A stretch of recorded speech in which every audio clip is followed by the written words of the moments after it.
There's a very specific kind of silence inside a courtroom, not the peaceful kind, the kind where everyone is waiting, without knowing exactly what they're waiting for.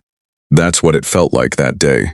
No shouting, no chaos, just quiet movements, paper sliding, a chair shifting, someone clearing their throat, and in the middle of it all sat a woman who looked like she didn't belong in a place like this. Her name was Karen Thompson.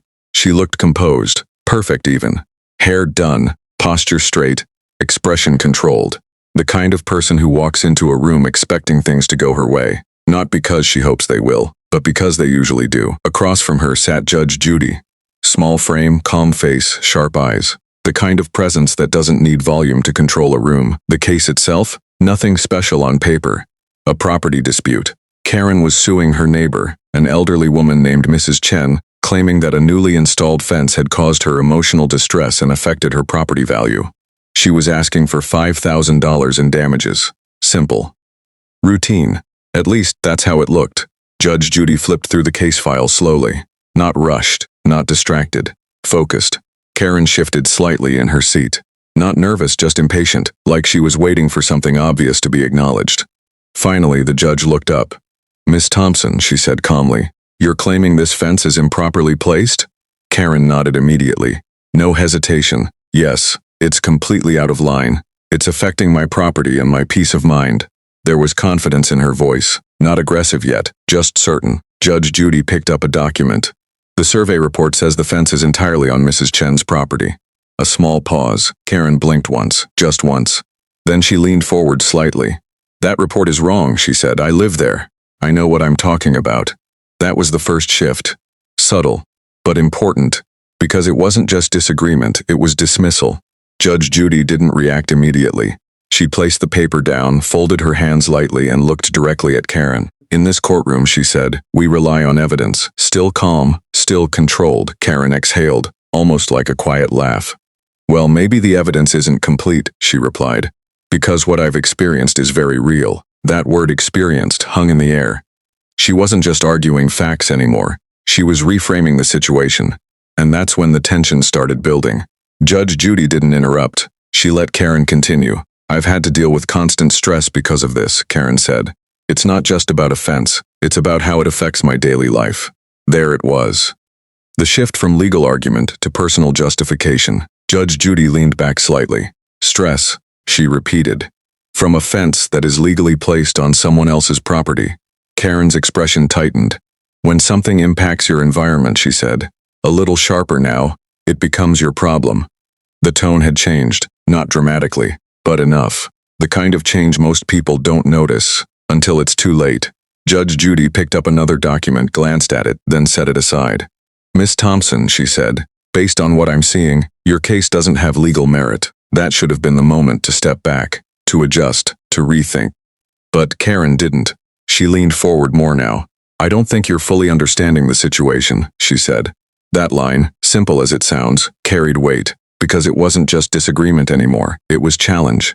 Judge Judy's expression didn't change. "I understand it just fine," she replied, a pause, "and I'm telling you it's weak. Silence. Not loud, not dramatic, but heavy." Karen's fingers tightened slightly around her purse. "Weak?" she repeated. "Yes." That was it, no long explanation, no emotional reaction, just a direct answer. And for some people that's harder to handle than criticism. Karen sat back for a second, just a second. Then she smiled, but it wasn't a friendly smile. "I don't think that's fair," she said. "I came here expecting to be heard." "You were heard," Judge Judy replied. "I'm not finished," Karen said quickly. That was the second shift, faster this time. Judge Judy raised a hand slightly. "You don't control the courtroom," she said. "I do, clear, simple, final. Most people stop there." Karen didn't. She stood up. It wasn't sudden enough to cause panic, but it was enough to change the entire energy of the room. A few people in the audience straightened in their seats. Karen pointed slightly. Not aggressively, but not respectfully either. "You can't just cut me off like that," she said. Her voice was louder now, not shouting, but heading there. Judge Judy didn't raise her voice. "Sit down," 2 words. Karen didn't move. "I have rights," she said, "and I expect to be treated with respect." That word again. Respect. But now it didn't sound like a request. It sounded like a demand. Judge Judy looked at her, really looked this time. Not with anger, not with surprise, but with recognition. like she had seen this pattern before many times. "You're being heard," she said. "You're just not getting the answer you want." That hit. You could feel it. Karen took a breath, but it wasn't calming, it was building. And then she said the line that changed everything. "I want to speak to someone above you." The room didn't react loudly, but something shifted, because that sentence didn't belong there. Not in a courtroom. Not in that context. Judge Judy tilted her head slightly. "There is no one above me here," she said. Calm, certain. Karen shook her head. "That's not acceptable." And in that moment it stopped being about the case.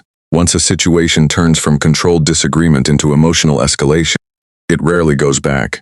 And that's exactly what happened. Karen was no longer arguing the case. She was reacting to the loss of control. The difference is subtle, but critical. Judge Judy didn't rush. She didn't interrupt. She let the moment breathe. Because sometimes the fastest way to reveal someone's behavior is to give them space. "Miss Thompson," she said, "this is not a discussion about hierarchy. This is a legal proceeding." Karen let out a short breath. "It doesn't feel like one," she replied. "It feels one-sided."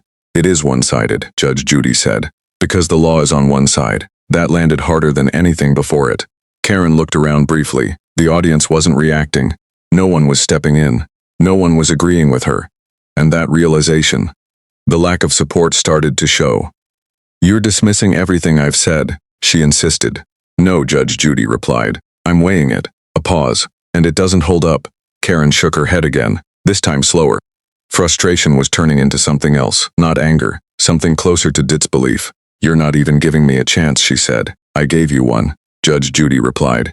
"You used it." Silence. That was the turning point. Not loud, not dramatic, but final. Karen didn't have a comeback this time, not a strong one. She opened her mouth slightly, then closed it. For the first time since the case started, she looked unsure. Judge Judy picked up her pen. "Based on the evidence presented," she said, "this case is dismissed. No build-up. No dramatic pause. Just a decision." Karen blinked. "That's it?" she asked. "That's it." There was nothing left to argue, because the argument had already ended. Karen slowly sat down. Not because she agreed, but because there was nowhere else to go. The energy that had filled her earlier, the certainty, the control was gone. In its place was something quieter, something heavier. She picked up her purse, stood up again. But this time, differently. No pointing, no raised voice, just movement. As she walked out, the sound of her heels echoed through the room. Not loud, but noticeable. The door closed behind her, and just like that, it was over. Judge Judy moved on to the next file. No reaction, no commentary. Because for her, this wasn't unusual. It was routine. The clip didn't explode because of shouting, or chaos, or humiliation. It went viral because it felt real. People recognized the behavior, not the extreme version, the everyday version. The moment when someone stops listening and starts insisting. The moment when confidence turns into entitlement. The moment when reality doesn't match expectation, and instead of adjusting, they push harder. That's what people saw, and that's what they shared. Not because it was shocking, but because it was familiar.